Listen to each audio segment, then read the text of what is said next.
My name is Melvin E. Brown, and I used to be the editor of a magazine called Chicory, and it was back in the 70s and 80s. It was a magazine that was founded by a man named Sam Point. He was a poet. I'm a poet as well, just like many of you are. And so Chicory was a magazine that existed from 1966 to 1983. It lasted for 17 years. I was the editor for 10 of those 17 years. It was a magazine that came out monthly. It came out 10 times a year. So altogether, I edited 100 issues in those 10 years. What you see here is some of the covers of the magazine. What the magazine did was feature poets and writers in Baltimore City for that time. It was a magazine that, well, it had two roles. It had a dual purpose. One of the purposes was to provide an outlet for the writings of poets like yourself back then, because there wasn't no internet, wasn't no Facebook, social media.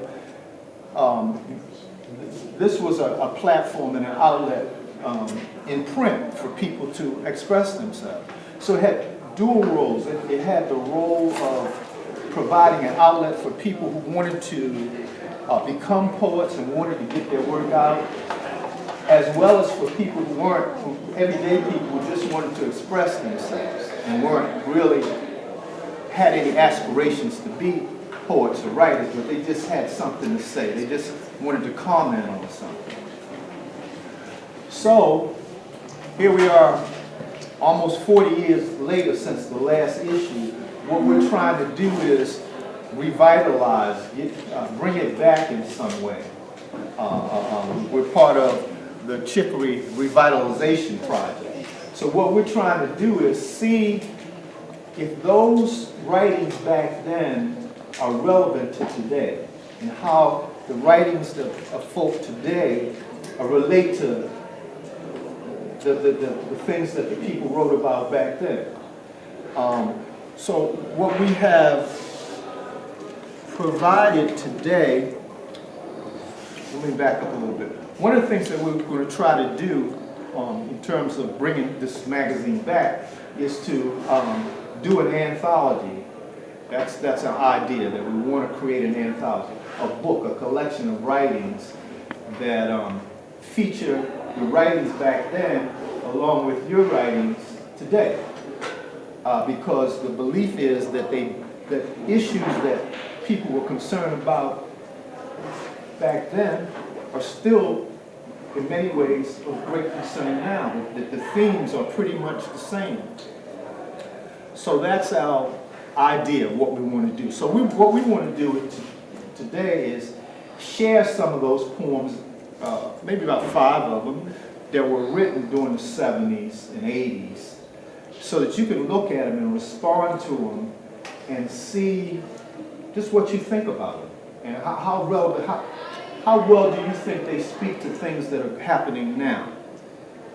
And we want your honest opinion. If you don't think that they're still relevant, if you find things about them that you think are lacking, we want you to critique them. So, I hope I'm not missing anything. I don't think you are. Do you want me to tag team? Come in? Yeah, why don't you come in and help me out. Okay. Good evening, everyone. How are you doing today? Doing good. Okay, my name is Sydney. I am a graduate student, a part of the Chicory Revitalization Project, and alongside Mr. Brown, I'll be leading the workshop today. So, like he said, the cool thing about Chicory as a magazine is that even though these pieces, these poems were written almost 40 years ago, they still speak to what's going on today. So we want you all to engage with these poems. So for you all seated now at the tables, if you want to participate, I need you all to come, grab a seat, gather into these tables, because the poems that you'll be reading are literally on the tables. So if you want to participate, come, grab a chair. We think you'll like them. Yeah. So we want you to get cozy with the people at the tables. Is there any more? Yes, okay. I'll put some more poems out. Let me describe the activity on this, okay? So we like about 3 people at the table, right? Well, I think it might be more than that now, because we have a lot of people. So, yeah. Okay, yeah, so fit in where you can.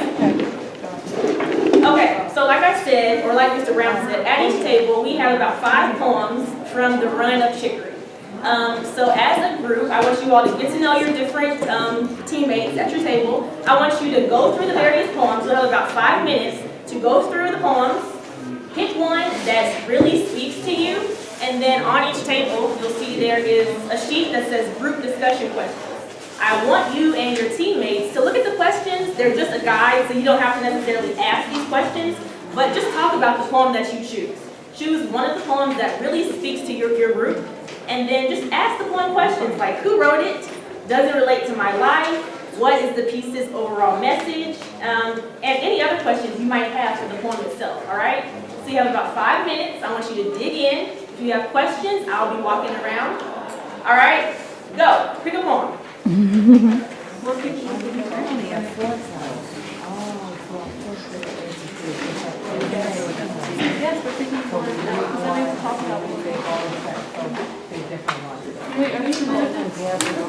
Oh, they're just written.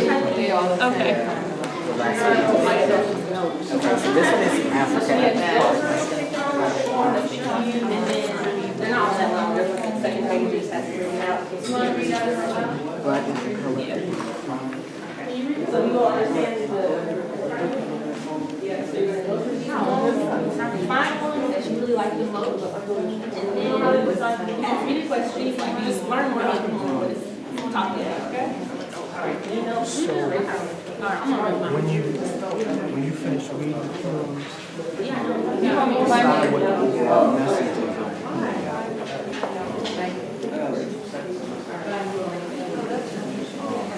Can you relate to it? Are there any similar pieces? What do you like about it? What you don't like? I know I say they all the same type. It was retyped. Yeah, so That's how it's kind of hard to some people, so yeah, that's what I was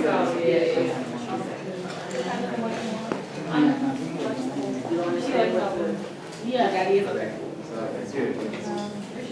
Yeah. Baltimore's Well, here, yeah, I typed it up, so. No, on the second page, it's clear. Your bases are black, yellow, brown, red, and white. Baltimore is okay. Schools of higher learning turn out scores in credit. Drop out of grade 3 for PhD. Your mind can't still be big. You're crying as the sunshine, happy in the night. Baltimore's okay, it's not alright. Many a godly palace, many ways to pray, many ways to eat your soul offering. New slaves and natives, Go over the the question. boss will come see the light. Baltimore's okay, it's not alright. Do you get All you got anybody to else do, read? all you got to be more. Yes. You got to be more. Please. Okay. I like it too. I just like it really straightforward. Yeah. So, what is the piece?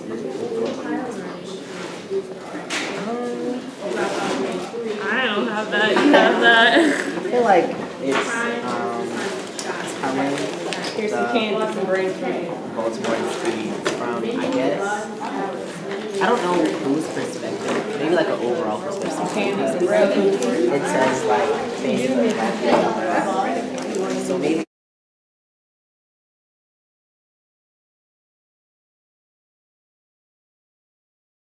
I want you to write your own creative piece. It can be a poem, it could be a short story, it could be a song, you could draw a picture, something that the poetry that you just read kind of has inspired you to create on your own, okay? So I'm gonna give you all like 10 minutes to do that, all right? Now to make it easier, if the poem you chose is too long, maybe think of one line or one phrase or one image from the piece that you read to help you write your own piece, okay? Does that make sense? All right, and once again, we'll be walking around to answer any questions, so get started. starts by fighting and make the monkey.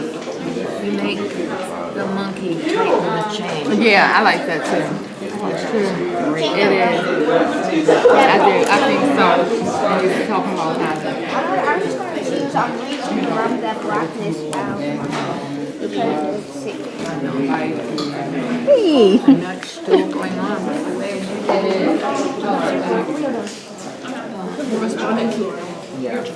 It said it could be a picture of writing or anything. Okay, you're responding to which one?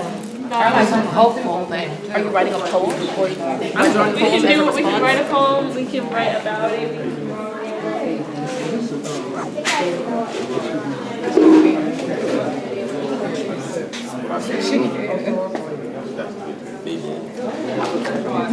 Time goes fast, right?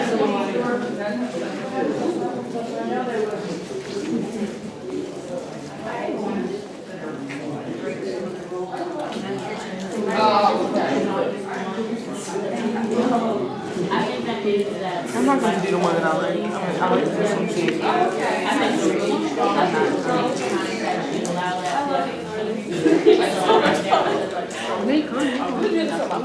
The strongest people allow themselves to be vulnerable in situations and not to grow.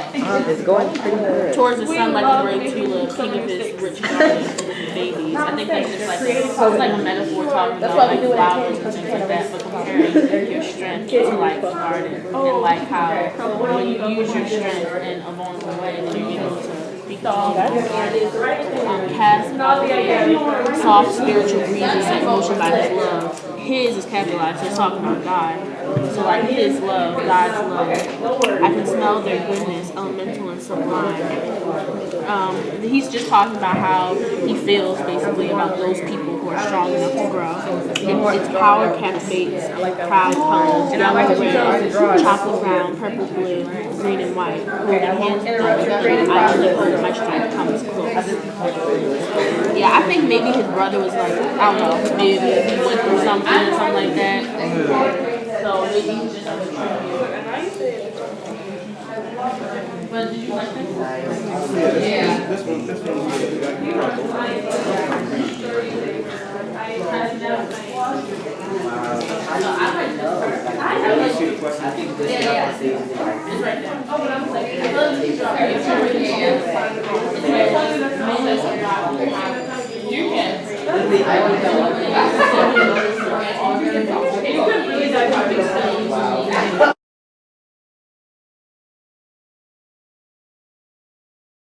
So we also chose DewMore, and one of our lines in this is Baltimore is okay, but it's not alright. And I was like, I wanna like do something like that. So I wrote, people with skin like butter never ask for rights. People with skin like tar never survive the night. We as people will always have to fight. Baltimore is okay, but it's not alright. Woo! Yeah. That was it. I just felt like, I don't know. This poem is like really good for something that's been written so long ago. And like when you read it, it still kind of connects to what we have to go through now. And it's a sign that nothing ever like truly changes. So I had DewMore, and I don't really feel like reading it, but I hope everybody read it because it's a really good poem. Do we all got the same poems? Everyone has the same 5 poems. I hope everybody read it because it's really good. So That's the one. it's basically about project poems, you know what I'm saying? Like his reference to it. I know there's a reference in here that says something about it's with a ghetto here, a mansion there, you know. That's the one that I represented. So if anyone is really from Baltimore and they over the west side, they know these are project homes. So it's a mansion inside because it connected with me because my great grandmother, she's like 70 something, she's still alive, but that's where she lives. So it's 3 levels, like it's 3 floors to that one small road home. And that's basically what it was calling it. Like it's a reminiscence of his home, DewMore. It's Baltimore, you already know, like DewMore, you know. Yeah, exactly. So I think it's a nice little play on words where he splits it up into like words other people can understand. so they can like truly feel it. Like to me, this is like a Dr. Seuss book about Baltimore because it's describing the houses that we live in such a like positive way. So yeah, that's basically what I drew. And then I was almost done, but I was gonna draw my great grandmother's house and how it looked like one of the rooms. Also down Park Heights, which really cute. That's it. Nice. Thank you. All right, let's clap. Yeah.